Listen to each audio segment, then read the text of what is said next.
அந்த வானம் அதிர்ந்து குலுங்கிட மேகநாதனும் கணைகள் தொடுத்தானே.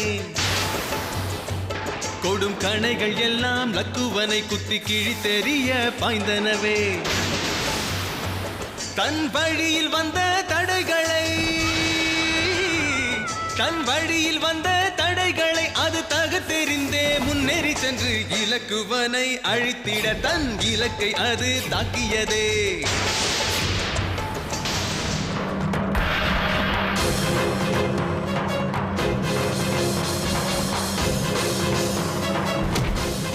லக்ஷ்மணரே, லக்ஷ்மணரே, லக்ஷ்மணண்ணா,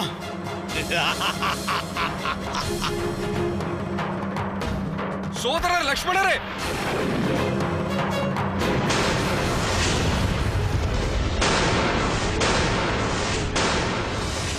வீரர்களே, அந்த அர்ப்பனை சுமந்து வாருங்கள்.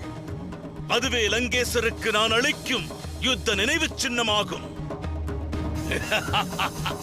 விரைந்து செல்லுங்கள். ஆணை இளவரசே.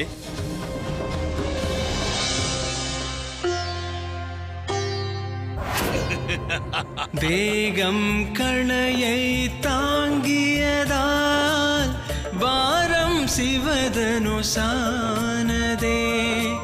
இலக்குவன் உடலை அசைத்திட அசுரகுலம் தவித்ததே.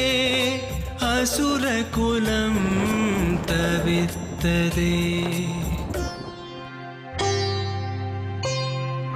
தேவர்கள் குலத்தை குலைத்தவன் தேவேந்திரனை வென்றவன். மேகநாதன் தன் முயற்சியில் தோல்வியை தழுவி நின்றான். தோல்வியை தழுவி நின்றான். இந்திரஜித், நீ தேவேந்திரனை வென்றிருக்கலாம். இருப்பினும் லக்ஷ்மணரை சுமப்பது உன்னால் நிகழக்கூடியது அல்ல.